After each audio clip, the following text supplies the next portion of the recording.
Hello there, welcome to the Weird Record Club. My name's Paul Weatherhead, some call me Professor Weird, and on this channel we explore the vinyl records that get ignored elsewhere. The weird, the wonderful, the tragic, the comic, the horrible, the novelty, the psychedelic, all that kind of good stuff. And today we're going to talk about the origins of the 1960s death disc, those singles that featured horrible teen tragedies, where the singer, the protagonist, dies horribly. They were frequently banned by the radio stations. They were seen as morbid, bad taste. I love them.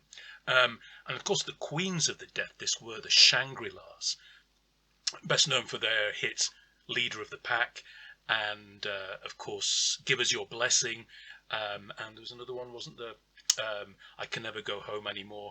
So all these songs ended tragically. They were the queens, undoubtedly, of the death disc. But who was the king? Well, today I'm going to talk about this record, Jody Reynolds. This is a compilation of singles and B-sides from 1958 to 1966 that never appeared on an album before. It's called Devil Girls with Raven Hair. So Jody Reynolds, perhaps best known for the song Endless Sleep, but we'll come to that in a minute. So this is a really interesting compilation because the sleeve notes describe it as something like proto-psychobilly, gothabilly, morbid country noir, and that sort of sums it up.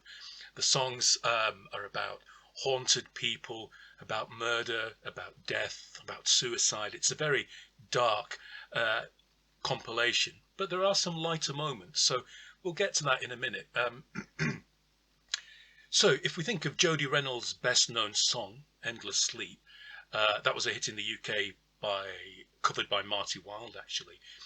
Jody Reynolds said that he heard Elvis on a jukebox singing Heartbreak Hotel in, I presume it was 1956, something like that, and he went in and he played it 5 times in a row after hearing it on the jukebox.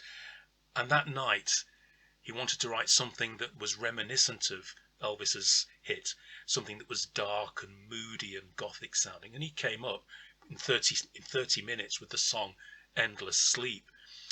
So it's got this very moody, shimmering guitar and tambourine intro, and it tells a story of how the protagonist follows his love's footsteps down into the sea, and she's obviously killed herself, and he hears a voice calling to him from the sea. So it's very haunting. Originally, that's how the song ends.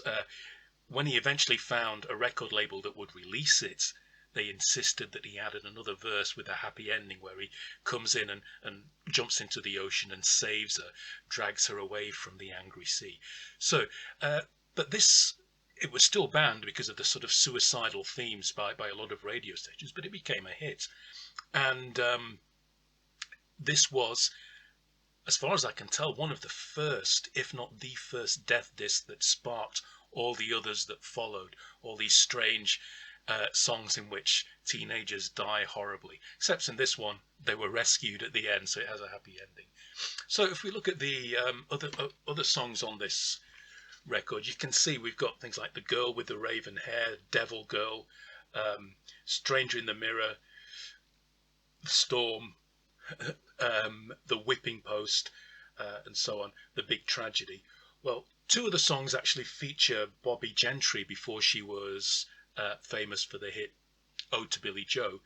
I think the standout tracks here include, as well as, of course, Endless Sleep, would be things like The Storm, where you've got these brilliant electronic effects of thunder and lightning while the protagonist walks the streets with a storm inside of him. So they're very haunted, very obsessive songs, very morbid in a lot of ways.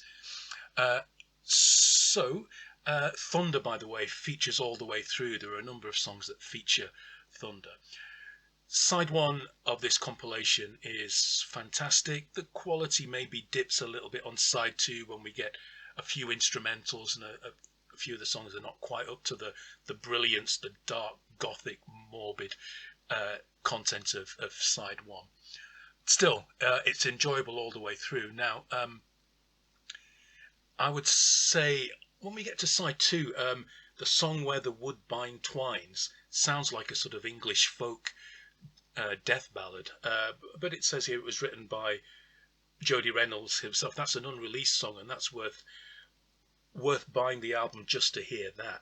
Another point of interest might be the song Don't Jump, which was a single that Jody Reynolds recorded with Lee Hazelwood, who you can see just here, way back in the early 60s.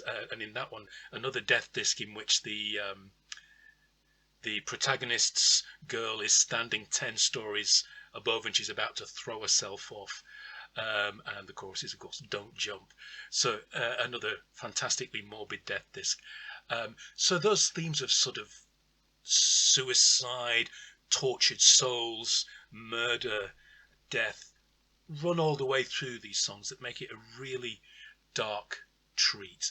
So, brilliant songs of tragedy. Let me just show you the record which I've taken out because it's in glorious blood red vinyl. It also comes with one of those strange Japanese things, obi strips that fall apart very easily, but it's got sort of covers of the label there. So there we have it. We know the queens of the death disc, the Shangri-Las.